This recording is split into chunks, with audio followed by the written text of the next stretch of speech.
Ben, can you tell me a little bit about your sister Emma? Well, she had a brain tumour. Mm-hmm. Then she passed away when she was 7 years old. Mm-hmm. I was 11 at the time. She was just nice, nothing wrong, always obeyed everyone, didn't like to see me get in trouble, got angry at mum if I did get in trouble. Just never had nothing wrong, always happy and yeah. Okay. And so she had a little bit of treatment here at the hospital. Do you remember any of that? Yeah, well, she stayed in the ward across from here, and then she was in here for 10 months, I'm pretty sure. She got off, don't know how many months through, but we went to Queensland for My Wish or something. Mm-hmm. When we got back, apparently it got bigger, so she was just back in here. And so yeah, she was in here about for 10 months. Mm-hmm. What do you remember it being like for you and for your family? Very hard. Mm-hmm. Mum was in here the whole time. Dad was in here most nights till very late. Nan and Pop came down and rented a house down the road, Mm-hmm. all the way from Bateman's Bay they lived. They came and then they just rented the house. We slept there most nights. Only got to see her probably once or twice a week, maybe 3 times if we were lucky, or 4. And but no, it was really good because it was hard, but because Nan and Pop came down, it was much easier for Mum and Dad because then they got to come and all of that and spend time, and we were just at home. Mm-hmm. And there were kids at the park because they lived across the road from the park, so it was a bit easier than thinking about it the whole time. Mm-hmm. What do you think the hardest part was for you during that time? Oh, well, easily the hardest bit about the whole experience was knowing that she was in actual hospital and that she wasn't able to be a kid. She was just in hospital, not at school, running around at a park, not riding a bike or something, like most kids would be at that age. She was in hospital, so yeah. And what do you remember about visiting her in hospital? Oh, just either playing down at the park, getting Mum to come down and play on the big chessboard with me, Mm-hmm. just having the Arnott's biscuits, they were pretty yummy, and just sitting with her and talking or playing games, drawing, just little things. And did she look different when she was having her treatment? Yeah. What was different about her? Well, because she was on, I don't know if chemo makes you gain weight or something. What's the one that makes you gain weight? Mm-hmm. Some chemo does. Yeah. Well, she must have been on that, and then she gained weight. She had to have the back of her hair shaved off. She had a massive scar on the back of her hair, and she just wasn't the same. Mm-hmm. And at the time, did you understand what was going on? Not really. To be honest, What did you understand? I knew that she was in hospital with cancer. That's pretty much it. And then yeah, that's pretty much all I knew. I didn't know how serious it was till she finally passed, pretty much. So kind of in the lead up to the time when she passed away, did you know that that was going to happen? Yeah, because Mum and Dad sat down with me and Anthony and told us that it was going to happen. And what do you remember about that conversation? Just sitting there, talking, crying, hugging, and then telling us it's going to happen. And what did you think then? Why? Why did it happen? Do you remember at any time your parents or the doctors talking about palliative care? No. I didn't even know what that was. So at the time you didn't know what that was? No, not at the time. Do you know now? Yeah. What's your understanding of palliative care? That it's just the doctors coming in and pretty much helping you in any way possible where you want to pass away or lay down or wherever you want to be, they'll just put you there. And where was Emma when she passed away? Was she? I think she was in the hospital. I wasn't there, to be honest. I was on a Year 5 camp. Okay. a day after. Mum rang the school, and then when we came back from the camp, I found out. Were you surprised or shocked then? Shocked. Did you think it would happen while you were away? Did you No. think about when it might happen? No, I was thinking it might happen after Christmas because it happened in November. I thought she might last till at least after Christmas. And what was that Christmas like for your family? Very hard. I remember. Very hard. And for you? I still was like 11, so I still didn't fully understand it, but I understood how it happened and all that then. So yeah, it was pretty hard. Can you tell me a bit about Emma's funeral? Yeah. Were you there? Yeah, I was there. We got a limo there of some, because Dad knew someone. So we got a limo there. It was at Castlebrook Cemetery, just across the road from Rouse Hill Town Centre, if any of you know where that is. It was probably, I don't know the time limit it was, maybe an hour and a half. And I don't know if Mum made a speech, I know I did. My brother made one, but he got someone to read it for him. I made one, but I didn't get to finish it. I got my auntie to finish it for me.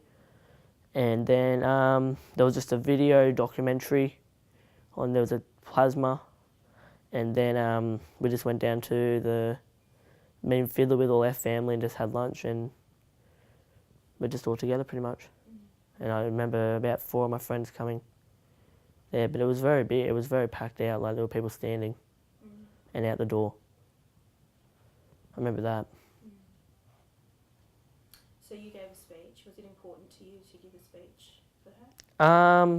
In a way it was, because as I said, I didn't really know what was going on, but at the same time I knew little bits, but it still didn't fully hit me, because it was about a week and a half after we did it. So Mum told me to write a speech. It was probably only like a minute or something, but I'm always good at speeches and talking and all that. But I wrote one and just about her life and all that. So took me a couple of days, but yeah, I did it. So can you tell me a little bit about your friends at school and what it was like for you at school before Emma passed? Before Emma passed? Before, it was okay because like people knew. Well, I was in year 4 when she first got it, and my teacher was very supportive of it. Like she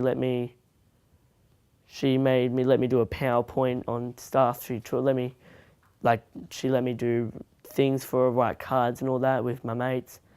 All my friends were just like, I don't think I rarely got emotional in school. I don't think I rarely ever got really upset.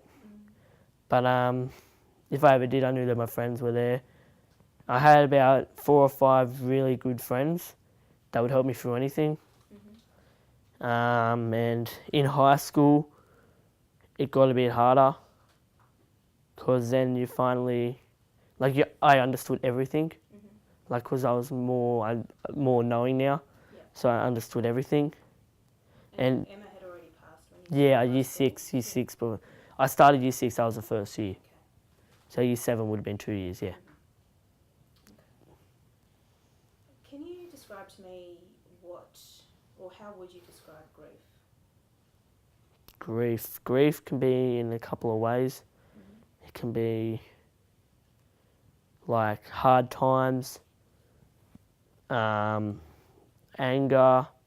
Grief to me would be just having a hard day, and then you've got to try and find a way to let it out, and there's no way to let it out. Because, I suppose it's different for every person, like grief. But grief would easily be for me having a hard day. Yeah. What does a hard day look like?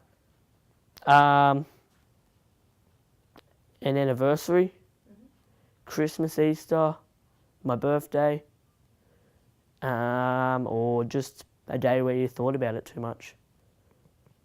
And I don't really try and have too many of those days, but if every now and then you do. And how do you let your grief out? How do you express it? either talking to someone, Mm-hmm. for example, friends. I don't often talk to mum about it because I know she'll just get upset and I don't like that. Or just trying to forget about it, I suppose. Like maybe listen to some music, Mm-hmm. watch some TV, go for a ride, go get something to eat. Mm-hmm. Food always helps me. But yeah, no. I suppose the easiest way for me to let grief out would just be trying to forget about it. Because it's not, grief isn't anger. You can't just like punch it out or do something like that. It's more an emotional thing, I think. Do you cry when you feel Um, sad or not really? Depends. Like sometimes I'll cry. Not often. Mm-hmm. Not very often. Like I'll cry on the anniversaries and all that. Like I just said. Like, but I'm not like. I know obviously I think about, it, but I don't think about it that much. Like it might be because I try not to, but it's just because I'm a teenager. I have a lot going on. I'm working. Like I'm always doing something. Mm-hmm. Like I'm not like a parent where like if you go home, you'll just be watching TV or something, and you can actually think about it. Like I'm always doing something either on the computer, on my phone, going out with friends. Like there's little times I will think about it, but not many times. Mm-hmm. So yeah, but yeah, I do normally cry. If you had to tell someone like me who hasn't had this experience what it was like, Yep. how would you describe it? Oh, I'd probably just describe it as it's a one, you only know what it's like if it happens to you. You can't actually describe it unless it happens to you. And no one will ever be able to unless it happens to you. And if it does happen to you, I think it is easier to talk to about someone. Or, like, the way I describe it is just, it's a very rare thing that can happen. It's a dreadful thing that can happen. Shouldn't happen to anyone, and like, just not right. You wouldn't be able to. I don't think I'd be able to describe it, to be honest. It's like speechless, kind of. I think it might be the only thing I wouldn't be able to talk about. Okay, just a couple more questions. Yep. How has your family changed after going through this experience? Well, we got 2 more kids, which can annoy you. They get on my nerves sometimes. But no, I think we've become much stronger. Like in high school, I used to look out for my brother. Mm-hmm. Anyone said anything to him, I'd go up to him straight away. I didn't really care if I got in trouble or anything. Suppose mum has got pretty, like, she's got a new thing, it's called walking. She loves walking. I think that gets them off mine sometimes. But no, I think we've just all become much stronger as a family. Like, even though like we might not spend a whole, like every hour together, if we are together, we're a strong family. Like, dad, he'll go out, but if he's home, well, he doesn't really do anything. He actually watches TV. But no, he's like the dad that you want. Mm-hmm. Mum's the mum you want. Anthony, Ryan, and Andy are the brothers that you want. I couldn't ask for a better family. And yeah. The question I wanted to ask you was, what advice would you give to doctors and nurses and other medical people who are working with families like yours, where a child might be very unwell or has passed away? Well, I'd want them to know that they've got a very hard job. I wouldn't be able to do that, I don't think. I don't think many people actually would. And they do a pretty good job at it. I'd probably want to say thanks to them for what they've done with Emma, obviously, and any other person, adult, that has passed away from any type of cancer or anything, in like maybe an accident, I don't fully know how it works. But I'd probably want to say that they do their job pretty well, and yeah, keep doing it because you're going good. What they could do better? Oh, probably not. Maybe, like if they're a kid, maybe a toy. An adult, maybe DVD, maybe a little present or something to keep them going. But I don't know. Nah, they do their job pretty well, I reckon. So yeah, they're fine. Okay. Yeah. And is there anything else that you haven't said that you'd like to say about Emma or about your family's experience through all of this? Anything important that you think? Oh, probably not really. I've pretty much said everything about Emma. Maybe a funny story or two. One day when I wanted to go to school, and no one wants to wear the proper school uniform at this age. I was in year 5, or I think it was year 4, and I really didn't want to wear the black shoes Mum gives me. They're these big ugly boots, and I had these little skate shoes, and I loved them, and I went to wear them, and I was nearly out of the house, and Mum catches me. She gets me in trouble, starts yelling, and Emma tells her off in the end for telling me off for wearing the wrong shoes, which was pretty funny. Another story was in Big W, where she was in the wheelchair, and well, I was like 10, so obviously I loved toys. I wanted to go see the cars or the wrestlers, and went to the boys section, and she got angry at me because I didn't go to the girls section first. So I thought I'd be the big kid, and I'd be like, nope, go to the boys first, because I was in charge, because I was pushing the wheelchair. Forgot there were brakes on the wheelchair. She just slams them on, and I let go, and then she just zooms off. No idea what she's on. She's in the girls section just hoddling around in a little wheelchair. And Mum gets angry at me because apparently I let her go. Emma didn't get in trouble. No. Always blame Ben. But nah, just about the family. We're all a strong family. I don't think anything could ever probably affect us anymore. Maybe Mum and me fight. But nah, nothing.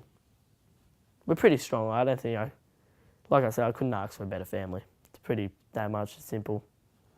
Even though we fight, we love each other. Even though Mum gets annoying sometimes with all the work I have to do around the house. But yeah, no, I wouldn't be able to. It's pretty good. Is there anything special that you do to remember Emma? Every year we do a golf day. Every year at Dunhaven Golf Course. I played my first year last year. I went terrible. Hopefully I can improve this year. Me and my mate, we thought we'd be actually really good at it. First shot, didn't even know where the ball went. And but no, that's a good day. It's a really good day out there. Me and my dad, we wake up about 5:30, go get everything set up and all that.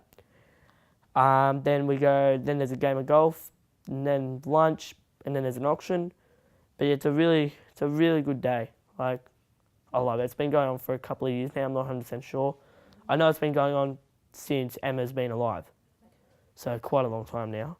Another thing we used to do, we used to come in, because of the charity golf day, we used to get money. So we used to go buy kids presents from the money and then bring them into hospital.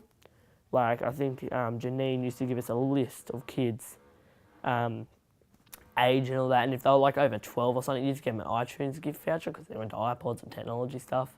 The younger ones, you'd get a toy or a car and all big deal. But yeah, that was a good day. Like, I think I carried around 2 trolleys and Mum had one at Toys R Us. Of course, she gives me the heavier load. And another thing we do is Dad will take, like, he'll have the money and he'll take like a boy or a girl who has cancer out and buys them all this like really nice stuff. Like, I remember one guy, he got like an Xbox, the plasma, a couple of games, DVDs. But yeah, I think what my mum and dad do are pretty good. How they work with that, I don't think I'd be able to ever do it. Well, I don't think because anyone really listen to me. Mum and dad know how to work their way around. But no, it's pretty good what they do. They help a lot of kids out, I think. Okay, thank you, Ben. It's okay. Anytime.